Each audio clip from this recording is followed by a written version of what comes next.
बच्चों welcome to video lecture number 1 of day 9। ये day 9 का फर्स्ट वीडियो लेक्चर है। इसमें हम लोग स्टार्ट क्या करेंगे, इंटीग्रल कैलकुलस। इंटीग्रल कैलकुलस दो पार्ट में डिवाइड होता है, definite as well as indefinite. तो इसमें हम लोग क्या स्टार्ट करेंगे, इनडेफिनिट इंटीग्रल। ठीक है, तो सबसे पहले क्या हमारे पास एलिमेंट्री इंटीग्रल्स। एलिमेंट्री इंटीग्रल्स मतलब ये एलिमेंट्री फॉर्मूला, बेसिक फॉर्मूला है जो आपको याद होना चाहिए। याद होना क्या चाहिए, याद होगा ही, ये सारे फॉर्मूलाज हैं। ठीक है, उसके बाद आते हैं हम लोग, जो हमारा जो नेक्स्ट टॉपिक है वो है प्रॉपर्टीज ऑफ इंटीग्रेशन। इंटीग्रेशन के क्या प्रॉपर्टीज होते हैं बच्चे, ये सारे फॉर्मूलाज जो है ना बोर्ड लेवल के फॉर्मूलाज हैं। ठीक है, इसमें कोई एक्सप्लेनेशन की जरूरत नहीं है, ये सब ऑलरेडी एक्सप्लेन किया हुआ है। ठीक है, प्रॉपर्टीज ऑफ इंटीग्रेशन में क्या है, फर्स्ट प्रॉपर्टी क्या है कि दो फंक्शन को ऐड करके इंटीग्रल निकालो, या अलग अलग ऐड करके अलग अलग इंटीग्रल निकाल कर ऐड करो, क्या है, बात बराबर है। यहाँ पे हमने क्या किया है, दो फंक्शन को ऐड किया पहले, फिर इंटीग्रल निकाला, या फिर यहाँ पे क्या किया है, अलग अलग इंटीग्रल निकाल के ऐड किया, रिजल्ट क्या होगा, सेम होगा। दो फंक्शन को सब्ट्रैक्ट करके इंटीग्रल निकालो, या अलग अलग इंटीग्रल निकाल कर सब्ट्रैक्ट करो, result will be same. Result क्या होगा, सेम होगा। ये हमारा सेकंड प्रॉपर्टी क्या बोल रहा है कि अगर किसी भी फंक्शन इंटीग्रल में फंक्शन के साथ कांस्टेंट मल्टीप्लाई है तो उस कांस्टेंट को तुम क्या कर सकते हो, इंटीग्रल से बाहर कर सकते हो। ठीक है, ये हो गया हमारा प्रॉपर्टी नंबर 2। प्रॉपर्टी नंबर 3 में बच्चे क्या है कि ये इंपॉर्टेंट है, अगर हमारे पास किसी भी फंक्शन एफ एक्स का integral phi of x function है, एफ एक्स का इंटीग्रल क्या है, फाई ऑफ एक्स। ठीक है, तो अगर मैंने एफ फंक्शन में एक्स, ये जो आर्गुमेंट है ना एक्स, इसकी जगह अगर मैंने A x plus B replace कर दिया तो इसका इंटीग्रल क्या होगा, phi of A x plus B. यहाँ भी एक्स की जगह क्या रिप्लेस करना होगा, A x plus B, but जो एक्स का कॉफिशिएंट है उसे डिवाइड करना होगा। ये ऑलरेडी कई बार बताया जा चुका है। ठीक है, फोर्थ प्रॉपर्टी में क्या है, ऐसे तुम याद रखो, derivative of integral is equals to function, integral of derivative is equals to function. But यहाँ पे एक सी भी ऐड होगा, क्यों, बिकॉज लेफ्ट हैंड साइड में क्या है, इंटीग्रल है। अब आ जाओ क्वेश्चन करते हैं सॉल्व। इस क्वेश्चन में क्या करेंगे, बोला है कि इवैल्यूएट करो, क्या करें। सबसे पहले हमें यहाँ दिख रहा है tan x, यहाँ दिख रहा है cot x, यहाँ दिख रहा है sec x, यहाँ दिख रहा है cosec x। तो मतलब ये जो हमारा इंटीग्रल है ये टोटली किस में कन्वर्ट हो सकता है, साइन और कॉस में। तो कर देंगे, कन्वर्ट करेंगे, तो ये क्या हो जाएगा, यहाँ पे हो जाएगा sine x plus cos x. Cot x को क्या लिख सकते हैं, cos x plus sine x, sorry cos x upon sine x. Sec x को क्या लिख सकते हैं, 1 अपॉन कॉस एक्स। और कॉसिक एक्स को क्या लिख सकते हैं, 1 अपॉन साइन एक्स। ठीक है ना। अब क्या करें, एलसीएम लेने के बाद साइन एक्स और इसका एलसीएम क्या होगा, sign x into cos x, उसको भेज देते हैं न्यूमरेटर में। तो हमें क्या मिल जाएगा, हमें मिल जाएगा sine x into cos x. LCM लिया, sine x into cos x को न्यूमरेटर में भेज दिया, यहाँ क्या हो जाएगा, साइन स्क्वायर एक्स, यहाँ क्या हो जाएगा, कॉस स्क्वायर एक्स, यहाँ पे क्या हो जाएगा, प्लस साइन एक्स, और यहाँ क्या हो जाएगा, कॉस एक्स। ऐसे बन जाएगा हमारे पास। ठीक है ना। उसके बाद क्या करेंगे, उसके बाद तुम ऐसे करो कि ये तो हमारा sign x into cos x, sine square x plus cos square x क्या होगा, 1 होगा। यहाँ क्या हो जाएगा, ये sign x plus cos x. इसके बाद तुम क्या करो कि न्यूमरेटर और डिनोमिनेटर को कॉस एक्स से डिवाइड कर दो, तो क्या आ जाएगा, sine x upon cos x से डिवाइड करेंगे तो 1 by cos x sec x plus tan x plus 1। इसके बाद क्या करें, यहाँ साइन एक्स रहने दिया हमने। अब यहाँ पे ना थोड़ा सोचना होगा, 1 प्लस टेन एक्स, इसको मैं ऐसे लिख सकता हूँ, 1 प्लस टेन एक्स, इसको एक साथ रखा, प्लस सेक एक्स रखा ऐसे डी एक्स। अब इसको मैं ना रैशनलाइज करूँगा, साइन एक्स रखा, 1 plus tan x plus sec x into 1 plus tan x minus sec x upon में क्या होगा, 1 प्लस टेन एक्स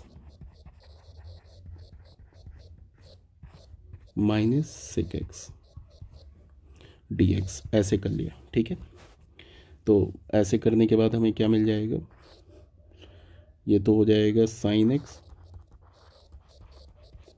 और यहाँ पे क्या होगा, 1 प्लस टेन एक्स माइनस सिक एक्स। और बच्चे ये क्या हो जाएगा, ए प्लस बी ए माइनस बी का फॉर्मूला लग जाएगा। यहाँ पे ये ए प्लस बी लिखा है और यहाँ क्या लिखा है, ए माइनस बी। ए का काम क्या कर रहा है, ये कर रहा है 1 + tan x, और बी का काम क्या कर रहा है, sec x। ठीक है, तो क्या हो जाएगा, ए प्लस बी का होल ए स्क्वायर प्लस बी स्क्वायर, तो 1 + tan स्क्वायर x, तो 1 + tan x का होल स्क्वायर होगा, तो क्या हो जाएगा 1 + 2 tan x, और प्लस क्या हो जाएगा tan स्क्वायर x, और क्या हो जाएगा माइनस sec स्क्वायर x। ठीक है, अब तुम ऐसे देखो, ये 1 + tan स्क्वायर एक्स क्या बन जाएगा, sec स्क्वायर एक्स, तो इस sec स्क्वायर एक्स के साथ क्या होगा, कैंसिल हो जाएगा, तो सिर्फ डिनोमिनेटर में क्या बचेगा, 2 tan x, डिनोमिनेटर में क्या बचेगा 2 tan x।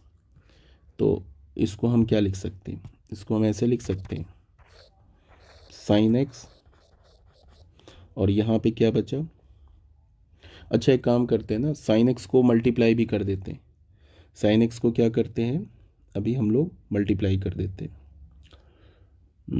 या 2 tan x बच रहा है ना, रहने दो अभी, 1 + tan x minus sec x, ऐसे रखा।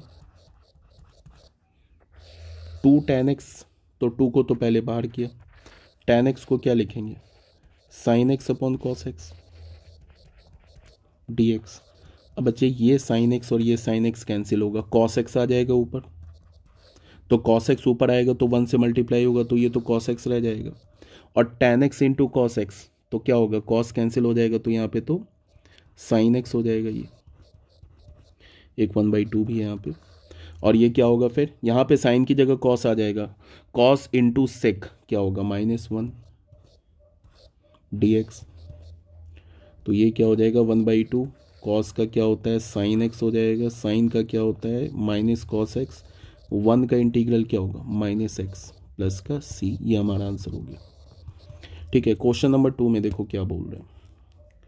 क्वेश्चन नंबर 2 तो बहुत सिंपल है, यहाँ पे sin³ x और cos³ x देखते ही क्या करेंगे, 8 से डिवाइड मल्टीप्लाई करेंगे, तो क्या हो जाएगा 8 sin³ x × cos³ x dx, ऐसा हो गया।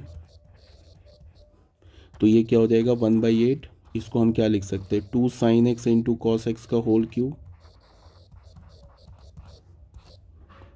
dx, ये क्या हो जाएगा 1/8, ये क्या बन जाएगा sin 2x, तो ये क्या बन जाएगा sin³ 2x dx। अब क्या करेंगे, यहाँ पे हमें पता है कि sin 3x का फॉर्मूला क्या होता है, sin 3x का फॉर्मूला होता है 3 sin x - 4 sin³ x, 4 sin³ x, ये होता है ना फॉर्मूला। तो sin x क्या हो जाएगा यहाँ से, सॉरी sin³ x क्या हो जाएगा, ये हो जाएगा 3 sin x -sin 3x / 4। ठीक है, अब इस x में, इस आइडेंटिटी में मैं x की जगह क्या डाल देता हूँ, sin 2x, x की जगह 2x डाल देता हूँ, यहाँ पे 2x है ना, तो ये क्या बन जाएगा, ये हो जाएगा 1/8 sin³, और 2x की जगह मैं यहाँ पे x की जगह क्या डाल दिया, ये जो आइडेंटिटी आ रहा है ना हमारे पास, इसमें मैंने इस आइडेंटिटी में मैंने क्या किया, x की जगह क्या डाल दिया, 2x डाल दिया, तो हमें क्या मिलेगा,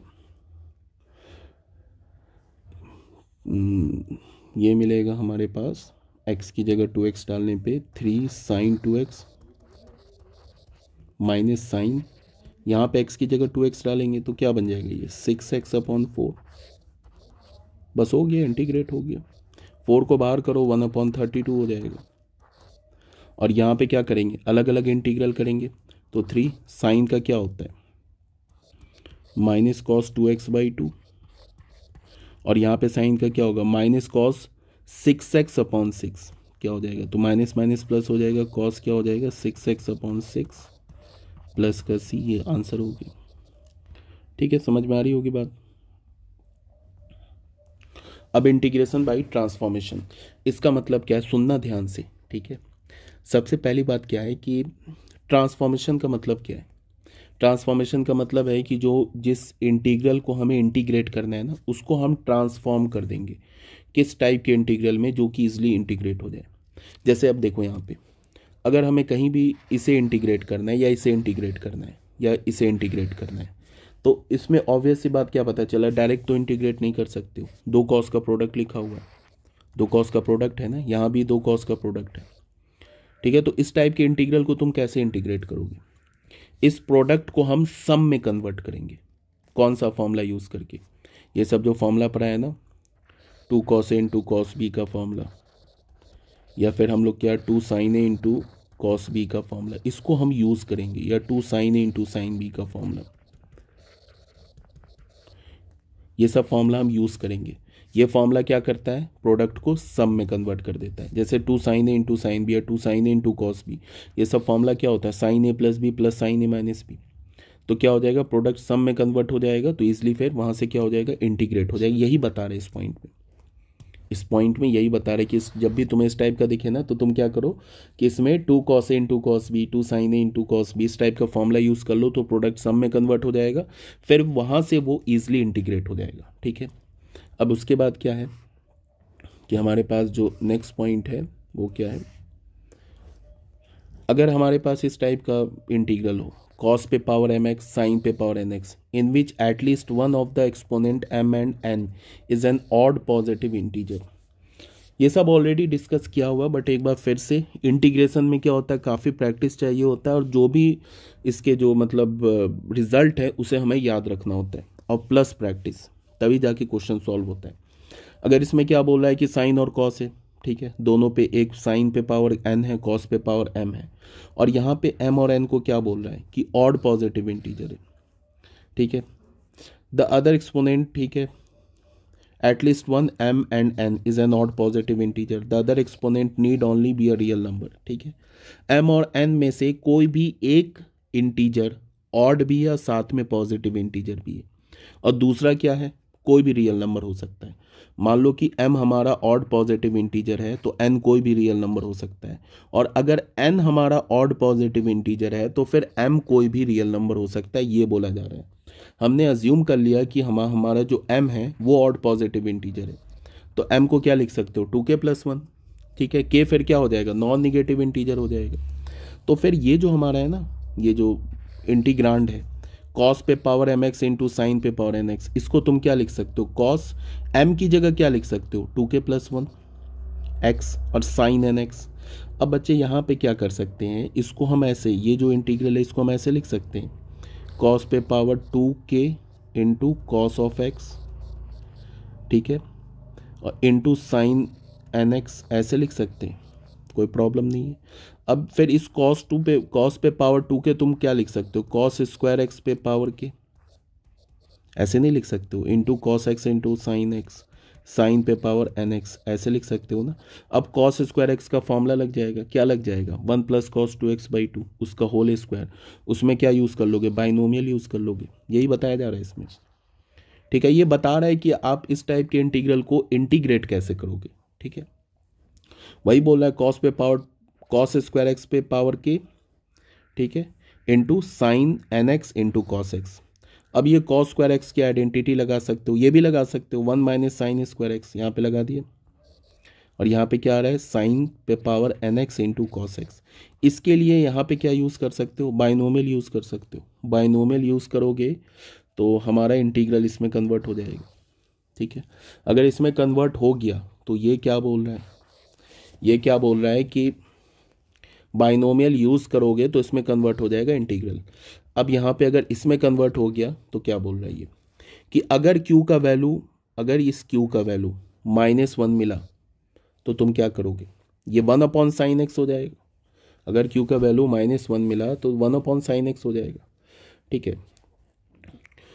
तो तुम इसमें क्या करो कि साइन एक्स को t मानो, ठीक है।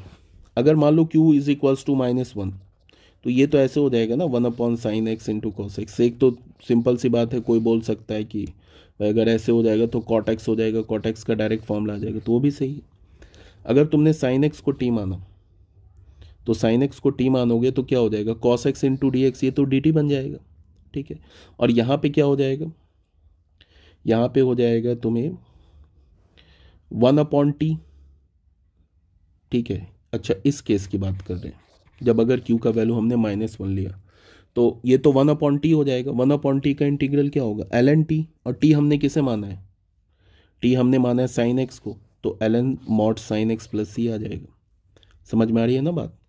अब दूसरी केस में क्या बोला जा रहा है कि अगर Q1 के इक्वल नहीं है तो, Q1 के इक्वल नहीं है तो भी तुम क्या करो कि साइन एक्स को टी मानो, जिस पे पावर है ना उसी को टी मानो, साइन एक्स को टी मानो, तो क्या हो जाएगा cos x dx क्या बन जाएगा, dt बन जाएगा। तो ये cos x dx तो dt बन गया। यहाँ पे क्या हो जाएगा, यहाँ पे हो जाएगा t पे पावर q dt, तो क्या हो जाएगा t पे पावर q+1 अपॉन q+1, तो ये आ जाएगा 1/q+1, और यहाँ पे क्या हो जाएगा t की जगह तुम क्या डालोगे, साइन x डालोगे, तो साइन x पे पावर क्या हो जाएगा q+1 प्लस का c। यही सब बोला जा रहा है, ये बता रहा है कि तुम इंटीग्रल को इवेलुएट कैसे करोगे। ठीक है, ये तो हो गया हमारा पार्ट। इसमें क्या बोल रहा है कि अगर फिर हमारे पास साइन x और cos x इस फॉर्म में हो, इस बार m और n दोनों इवन इंटीजर है, तो हम क्या करेंगे, यहाँ पे बोला जा रहा है m और n दोनों इवन इंटीजर है, तो फिर इसके लिए तुम्हें फिर मैनिपुलेट करना होगा, मतलब ध्यान लगाना होगा, मतलब कि तुम्हें कुछ यहाँ पे इस टाइप का इंटीग्रल बनाना होगा। मान लो कि ये integral of cos square x dx है, तो ये तो बहुत ईजिली इवेलुएट हो जाएगा। मतलब n को अगर हमने 0 ले लिया, इस n को 0 ले लिया तो क्या बचेगा, और m को 2 ले लिया, इस m को 2 ले लिया, तो क्या बचेगा, integral of cos square x dx। cos square x dx को इंटीग्रेट कैसे करोगे, cos स्क्वायर x को क्या लिख सकते हो, 1 + cos 2x/2, ये फॉर्मूला यूज़ करोगे। और अगर तुमने m को 0 ले लिया और n को 2 ले लिया, ये ले लिया, तो फिर क्या हो जाएगा, integral of sine square x, तो साइन स्क्वायर x को क्या लिख सकते हो, 1 - cos 2x/2, उसके बाद इंटीग्रेट करोगे। अब अगर साइन और कॉस दोनों पे पावर है, अब अगर साइन और कॉस दोनों पे इवन पावर है, तो फिर तुम्हें क्या करना होगा, फिर तुम्हें करना होगा कि एक के पावर को ऑड करना होगा। वहाँ पे जो है ना सिचुएशन चेंज हो जाएगी। अगर मान लो कि ऐसे करके तुम्हारे पास साइन पे पावर 4x इंटू कॉस पे पावर 6x ऐसे करके, तो फिर यहाँ पे एक के पावर को ऑड करना होगा। मतलब कि तुम्हें ऐसे करना होगा, साइन पे पावर 4 की जगह यहाँ पे तुमने कर दिया 3x कर दिया, और कॉस पे पावर 6x कर दिया, सॉरी 6x, और यहाँ पे फिर लिख दिया साइन x dx, ऐसे लिख लिया। फिर साइन x को t मानना होगा। फिर क्या करोगे, फिर साइन x को t मानोगे तो क्या हो जाएगा, cos x dx, ये cos x, साइन x को t मानोगे तो यहाँ पे क्या हो जाएगा, cos x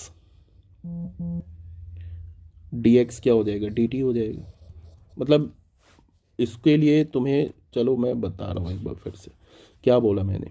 अगर मान लो कि हमारे पास ऐसे लिखा हो साइन पे पावर 4x dx, ऐसे लिखा हो 4x इंटू कॉस पे पावर 6x dx, ऐसे लिखा हो, तो इसके लिए क्या किया हमने, इसको ऐसे लिखा, साइन क्यूब x लिखा, कॉस पे पावर 6x लिखा, और एक साइन x यहाँ ले लिया। अब मैंने क्या किया, cos x को t माना, cos x को t माना, cos x को t माना, तो cos x का क्या हो जाएगा, minus sine x dx dt हो जाएगा। मतलब ये जो है ना इस टाइप से इवेलुएट करेंगे, तो यहाँ पे फिर एक माइनस लगा देंगे और यहाँ पे माइनस यूज़ कर लेंगे, तो ये तो हमारा dt में कन्वर्ट हो जाएगा। और फिर हमने किसे माना है, cos x को t माना है, तो ये तो हमारा t पे पावर 6 हो जाएगा। फिर यहाँ पे क्या हो जाएगा, साइन स्क्वायर x, एक साइन x यहाँ आ जाएगा, और ये हो जाएगा t पे पावर 6 इंटू dt। इस साइन स्क्वायर को again 1 minus cos square x लिख लेंगे, फिर cos x को t बोल देंगे, और ये साइन x को हम क्या बोल देंगे, √1 minus cos square x into T पे पावर 6 dt। फिर इस cos x को t बोलेंगे, इस cos x को t बोलेंगे, तो पूरा हमारा इंटीग्रल किस में कन्वर्ट हो जाएगा, t में। फिर उसके बाद उसे इंटीग्रेट करेंगे। कहने का ये मतलब है कि अगर साइन और cos पे पावर दोनों पे इवन है तो थोड़ा टफ पड़ जाता है कैलकुलेट करना। मतलब ये सब काम करना होगा, मतलब एक को ऑड कर लो, उसके बाद cos या sin x को t मानो। ऐसा भी हम कर सकते थे कि ये जो cos पे पावर 6x है ना, इसको ऑड कर लेते, यहाँ पे क्या लिखते, cos पे power 5x into cos x, फिर sin x को t मानते, ये भी काम कर सकते थे। ठीक है, अब अगर sin x और cos x में एक पावर ऑड है और एक पावर इवन है, मान लो कि कुछ इस टाइप का है, एक पावर तो ऑड है और एक इवन है, ऐसे है। मान लो cos पे पावर 4x dx ऐसे हमारे पास है। तो जो ऑड पावर है ना उसको t मान लो तुम। मान लो कि अगर हमने sin x को t माना तो क्या हो जाएगा, cos x dx हमारा dt हो जाएगा। cos x dx क्या हो जाएगा, dt। अब यहां से क्या करेंगे,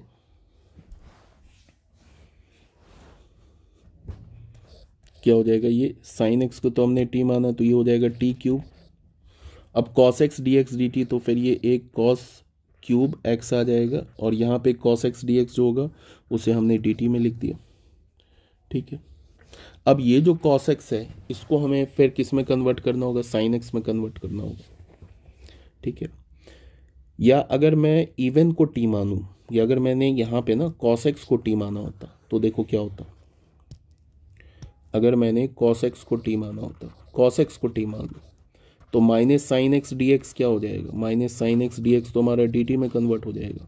अब यहाँ से हमने क्या किया, एक माइनस और यहाँ लिख लिया इवन पावर वाले को टी मानो, तो यहाँ पे कॉस पे पावर 4x और यहाँ पे क्या लिख लिया, minus sine x d x. अच्छा, इसको टी, तो ये तो हमारा डी टी में कन्वर्ट हो जाएगा।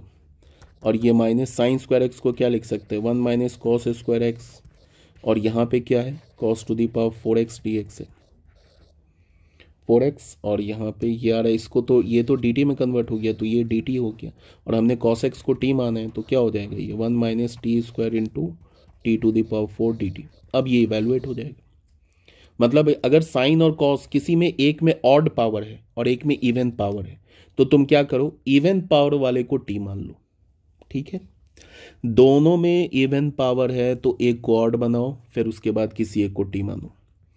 समझ में आ रही होगी ये सब क्या बोला जा रहा है आप लोगों को। ठीक है, ये सब याद रखना होगा, यही बोला जा रहा है इसमें। ये क्या बोल रहा है, ये देख लो एक बार क्या बोल रहा है। अगर इंटीग्रल ऑफ ऐसे हो कॉस, ये आयोटा नहीं है, ये आई पावर है, ये आयोटा वाला आई नहीं है। इंटीग्रल ऑफ कॉस पे पावर 2i x dx है, तो इसको हम क्या लिख सकते हैं, ऐसे लिख सकते हैं कॉस स्क्वायर एक्स इंटू आई। अब कॉस स्क्वायर एक्स का फॉर्मूला क्या लिख देंगे, 1/2 1 प्लस कॉस 2x पे पावर आई। अब यहाँ पे बाइनोमियल थ्योरम लगा दो, उसके बाद इंटीग्रेट कर दो। अब जैसे एक क्वेश्चन है, इसको सॉल्व करते हैं। ये तो क्वेश्चन देखते ही हमारे दिमाग में क्या आएगा कि साइन ए इंटू साइन बी का फॉर्मूला लिखा हुआ है, पूरा बनाने के लिए हमने 2 से डिवाइड किया, 2 से मल्टीप्लाई किया, ये हो जाएगा इंटू साइन ऑफ 3x। तो 2 साइन ए इंटू साइन बी का फॉर्मूला लग जाएगा, तो ये क्या हो जाएगा 1/2 क्या हो जाएगा कॉस ए प्लस बी, तो ए माइनस बी, तो क्या हो जाएगा 8x minus 3x 5x minus a plus b, तो क्या हो जाएगा 11x dx। बस अभी इंटीग्रेट कर दो, 1/2 कॉस का क्या होता है इंटीग्रल साइन, तो ये क्या हो जाएगा sine 5x upon 5 and minus sine 11x upon 11 plus का c, ये आंसर हो जाएगा। ठीक है ना। अब ये बोला है इंटीग्रेट करो, इस सब को इंटीग्रेट करो, तो करते हैं इंटीग्रेट। यहाँ पे पहला बोल रहा है, अब इसमें एक ही फंक्शन है, यहाँ पे क्या है cos क्यूब 4x ऐसे लिखा हुआ है dx। इसको हम क्या करेंगे, ये क्यूब लिखा हुआ है तो इसको हमने क्या किया, एक तो इवन पावर cos का बना लिया, एक ऑड पावर cos का बना लिया। ठीक है, अब मैं इसको क्या लिख सकता हूँ, cos स्क्वायर एक्स को लिख सकता हूँ 1 माइनस साइन स्क्वायर 4x, और यहाँ पे क्या होगा cos ऑफ 4x dx ऐसे लिख दिया मैंने। ठीक है, उसके बाद अलग अलग कर लिया, इसको इससे मल्टीप्लाई करके अलग कर लिया, तो क्या हो जाएगा cos of 4x dx minus sine square 4x cos of 4x dx। ठीक है, अब बच्चे इसमें क्या हो जाएगा, ये तो ये वाला तो इंटीग्रेट हो जाएगा ना, cos का क्या होता है साइन, तो ये हो जाएगा साइन 4x अपॉन 4। अब इसको हमने क्या किया, यहाँ पे क्या है साइन पे पावर 4x है। ठीक है, और हमें पता है कि साइन का डेरिवेटिव क्या होता है cos x होता है, तो यहाँ पे हम लोग क्या करेंगे कि साइन 4x को t मान लेंगे। साइन 4x को टी मान लेंगे तो ये क्या हो जाएगा, 4 cos 4x dx क्या हो जाएगा, dt हो जाएगा। उसके बाद यहाँ पे हमने 4 से डिवाइड किया और इसको लिख सकते हैं साइन स्क्वायर 4x, और यहाँ पे क्या लिख सकते हैं 4 cos 4x dx, ऐसे लिख सकते हैं। अब बच्चे ये तो dt बन जाएगा और ये 1/4 और ये हो गया साइन स्क्वायर 4x माइनस 1/4, और साइन 4x को हमने साइन 4x को क्या माना है टी, तो क्या हो जाएगा इंटीग्रल ऑफ टी स्क्वायर तो टी क्यूब, तो इसका मतलब कि sine cube 4x upon 3 plus का सी, ये हमारा आंसर हो गया। ठीक है, अब तुम करोगे क्या कि ये सेकेंड पार्ट कर लेना। अब इसमें कुछ नहीं करना है, सेकेंड पार्ट में क्या करना है, cos x को t मान लो, सॉल्व हो जाएगा। ये जो हमारा सेकेंड पार्ट है ना, इसमें cos x को t मान लो, सॉल्व हो जाएगा। cos x को t मानोगे, उसके बाद बाइनोमियल यूज़ करोगे, सॉल्व हो जाएगा। इंटीग्रेशन बाय सब्स्टिट्यूशन, ये देखो ये कौन सा टॉपिक है, ये भी हमारा इंपॉर्टेंट टॉपिक है, ये सब भी बताया जा चुका है ऑलरेडी। एक बार मैं दोबारा रिकैप करवा देता हूँ। Let G be a function, ये सब बोल रहा है। ठीक है, लास्ट में ये काम की बात है, ये काम की बात है। यहाँ पे क्या है, मान लो कि लेफ्ट हैंड का इंटीग्रल देखो क्या है, एफ ऑफ जी एक्स, ये क्या लिखा हुआ है, F of ji x into G x d x, sorry G dash x d x. तो इसका इंटीग्रल क्या है हमारे पास, अगर मैं इस जी एक्स को टी मानूं, वही बोल रहा है जो हम लोग ऑलरेडी करते आ रहे हैं। यहाँ पे अगर जी एक्स को हम लोग टी मानेंगे तो उसको दोनों साइड एक्स के रिस्पेक्ट में डिफ्रेंशिएट करेंगे, तो ये क्या हो जाएगा जी डैश एक्स, और यहाँ पे क्या हो जाएगा D T upon D x. D x को लेफ्ट हैंड साइड में ले आए तो जी डैश एक्स डी एक्स क्या हो जाएगा हमारा डी टी। तो ये जो लेफ्ट हैंड साइड का जो इंटीग्रल है ये किस में कन्वर्ट हो जाएगा, एफ, और जी एक्स को क्या माना हमने टी, तो ये जी एक्स की जगह तो टी आ गया, और जी डैश एक्स डी एक्स की जगह क्या आ जाएगा डी टी। अब ये हमारा जो फंक्शन है ना, ये तो हमारे स्टैंडर्ड फॉर्म में नहीं था, अब ये स्टैंडर्ड फॉर्म में आ गया। ठीक है, अब इसको हम क्या करेंगे, मान लो कि स्मॉल एफ का जो इंटीग्रल है कैपिटल एफ है, तो एफ ऑफ टी प्लस का सी हो जाएगा, और फिर एफ और टी की जगह हमने क्या माना है जी एक्स, तो f of ji x plus c, ऐसे आ जाएगा। समझ में आ रही है बात, यही सब बोल रहा है। ये इंपॉर्टेंट है, थोड़ा सा ध्यान से सुनो। Guidelines for making a change of variable, जब भी हम सब्स्टिट्यूशन करते हैं ना, तो हम अपने दिमाग में क्या क्या रखते हैं वो बताया जा रहा है। जब भी तुम सब्स्टिट्यूशन करते हो, पॉइंट नंबर 1 दिमाग में क्या रखते हो, choose a substitution U equals to G x, usually it is best to choose the inner part of the composite function. याद रखना, सबसे पहले हम लोग, हमारे दिमाग में क्या होना चाहिए, जब भी हम सब्स्टिट्यूशन करेंगे ना, तो इनर पार्ट ऑफ फंक्शन को क्या करेंगे, टी मानेंगे। जैसे यहाँ पे देखो क्या लिखा हुआ है, मैंने किसे टी माना, मैंने जी एक्स को टी माना, ये फंक्शन का इनर पार्ट है, इसको टी मानेंगे, हमेशा ध्यान में रखना। अगर सपोज डेट कि क्या लिखा है, फिर क्या बोल रहा है कि इनर पार्ट को हमने टी मानो या यू मानो, तो हमने यू को जी एक्स मान लिया। फिर क्या बोल रहा है कि इसको डिफ्रेंशिएट कर दो एक्स के रेस्पेक्ट में। ठीक है, हमेशा किसके रेस्पेक्ट में डिफ्रेंशिएट करते हैं, मान लो कि इस फंक्शन को हमें इवेलुएट करना है, तो इसका ये किस वेरिएबल में, एक्स के वेरिएबल में है, तो अगर हमने u को जी एक्स माना ना, तो x के रिस्पेक्ट में डिफ्रेंशिएट करेंगे। मतलब क्या होगा, du बाई डी एक्स निकालेंगे, और यहाँ पे क्या हो जाएगा जी डैश एक्स, तो यहाँ से du क्या हो जाएगा g dash x into d x. ठीक है, यही बोला जा रहा है हमारा फर्स्ट पॉइंट में। सेकेंड पॉइंट में क्या बोल रहा है भाई, यही du क्या आ जाएगा g dash x into d x. Third में क्या बोला है, rewrite the integral in terms of the variable u। फिर हम लोग को क्या करना है कि जो अगर हमने u को जी एक्स माना ना, तो इस पूरे इंटीग्रल को किस फॉर्म में रखो, u के टर्म में रखो, फिर उसके बाद इंटीग्रेट करो। उसके बाद क्या बोल रहा है कि ये इंटीग्रेट करो, evaluate the resulting integral in the terms of u के टर्म में इंटीग्रेट करो, फिर u की जगह जी एक्स डाल दो, बिकॉज हमें आंसर u के टर्म में नहीं बताना, हमें तो जी एक्स के टर्म में बताना है ना, x वेरिएबल के टर्म में आंसर लिखना है। तो u के टर्म में इंटीग्रेट करो, फिर u की जगह जी एक्स डाल दो। ठीक है, ये क्या बोल रहे हैं, ये बोल रहा है the general पोजर rule of for integration. ये पोजर रूल क्या है, अगर हमारे पास ये इंटीग्रेशन है तो क्या करेंगे, ये जो अंदर में जी एक्स फंक्शन बैठा है ना, इसको टी मान लो, तो इस फॉर्म में आ जाएगा। तो सिंपल सा बात है, तो बोर्ड वाली बात है। रैशनलाइजेशन फंक्शन, रैशनलाइजिंग फंक्शन, कभी कभी क्या करते हैं कि हम फंक्शन को रैशनलाइज करते हैं। ठीक है, फंक्शन को रैशनलाइज कब करते हैं, जब ये स्क्वायर रूट टाइप का हमें दिखे, स्क्वायर रूट टाइप का दिखे। जब भी हमें इरेशनल फंक्शन दिखे ना या इंटीग्रांड में रैशनल फंक्शन दिखे तो हम क्या करेंगे, फंक्शन को रैशनलाइज कर देंगे। कुछ स्टैंडर्ड सब्स्टिट्यूशन है, उसको ध्यान में रखो।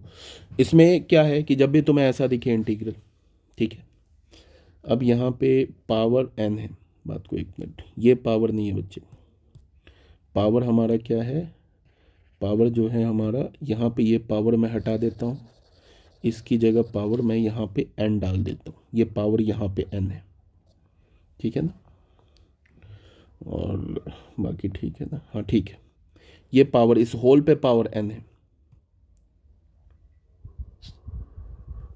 एक मिनट,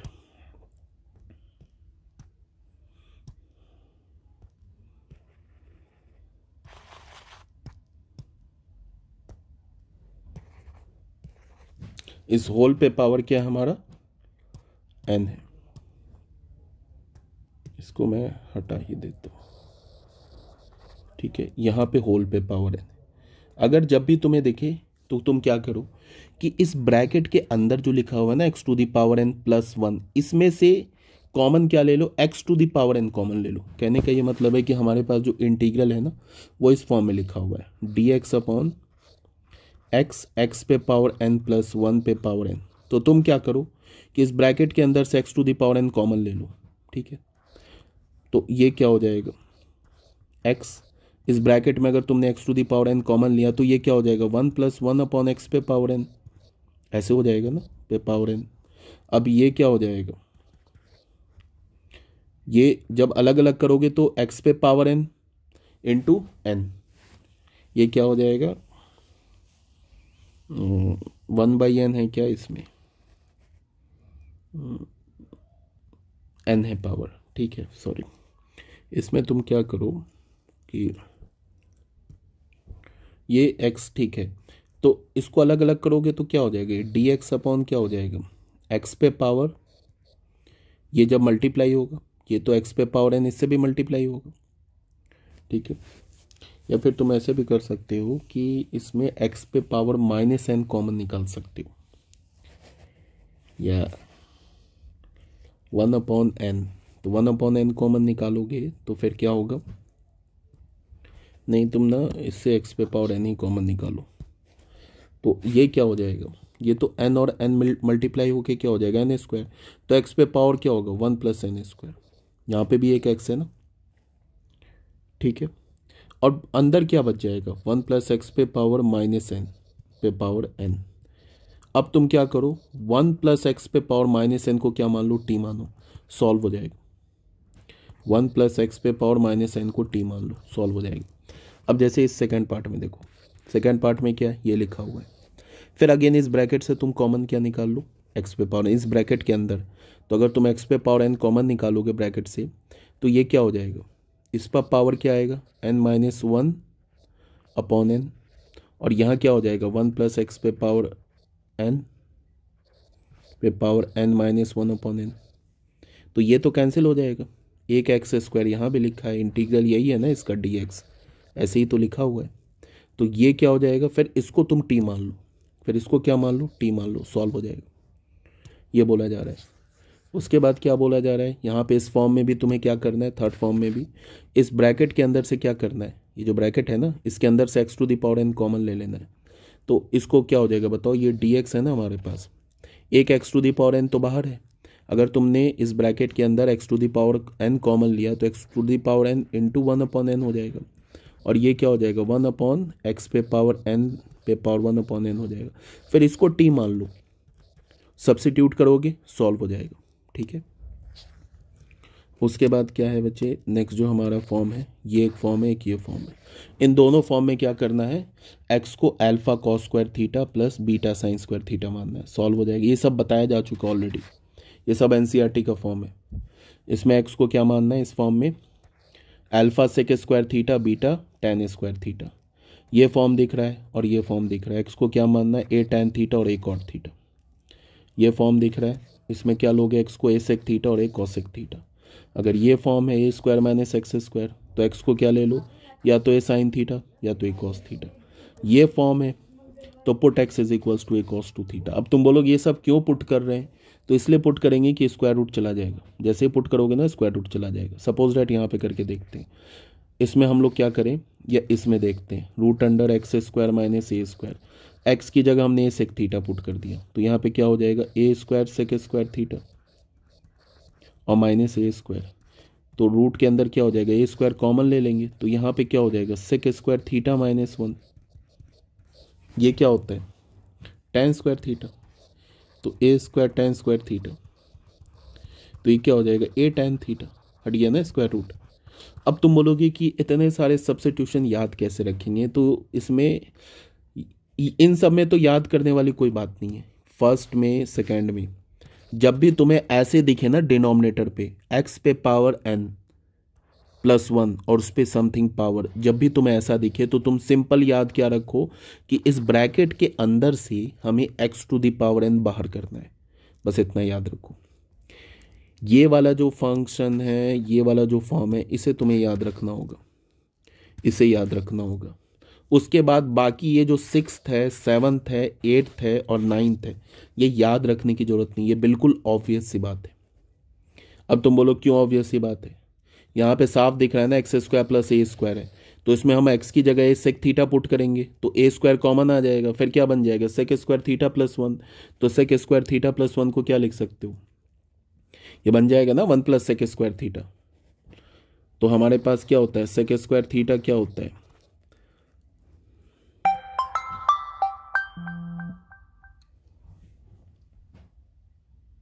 अगर बच्चे हमने यहाँ पे एक्स स्क्वायर प्लस ए स्क्वायर है ना, इसमें अगर हमने एक्स की जगह ए सेक थीटा पुट किया तो हमारे पास क्या आ जाएगा, मैं करके दिखा देता हूँ। यहाँ पे हमने ए सेक थीटा पुट किया, यहाँ पे एक्स स्क्वायर प्लस ए स्क्वायर में हमने क्या पुट कर दिया ए सेक थीटा, तो क्या हो जाएगा ए सेक स्क्वायर थीटा प्लस ए स्क्वायर कॉमन ले लोगे तो क्या हो जाएगा सेक स्क्वायर थीटा प्लस 1, ऐसे आ जाएगा ना। अब सेक स्क्वायर थीटा क्या होता है 1 प्लस टेन स्क्वायर थीटा, तो 1 तो ऑलरेडी है तो 2 प्लस टेन स्क्वायर थीटा, उसके बाद इसको मल्टीप्लाई करके इंटीग्रेट कर लो। अब यहाँ पे क्या है, जैसे अगर यहाँ हमारे पास है ना ये root under x square minus a square, अगर तुमने एक्स की जगह ए कॉसेक थीटा पुट किया तो क्या हो जाएगा, ये किस में कन्वर्ट हो जाएगा ए स्क्वायर कॉमन ले लोगे तो क्या हो जाएगा कॉसेक स्क्वायर थीटा माइनस 1, ऐसा हो जाएगा ना। फिर कॉसेक स्क्वायर थीटा क्या होता है 1 प्लस कॉट स्क्वायर थीटा, तो यहां से कॉसेक स्क्वायर थीटा माइनस 1 क्या हो जाएगा कॉसेक स्क्वायर थीटा माइनस 1 क्या हो जाएगा कॉट स्क्वायर थीटा, तो यहाँ पे कॉसेक स्क्वायर थीटा माइनस 1 की जगह क्या डालोगे कॉट स्क्वायर थीटा, तो ए स्क्वायर कॉट स्क्वायर थीटा, तो क्या बन जाएगा ए कॉट थीटा, बस सॉल्व हो जाएगा। तो ये सब बिल्कुल ऑब्वियस सी बात है, ये सब सब्स्टिट्यूशन आपको याद रखना है, ठीक है, ओके।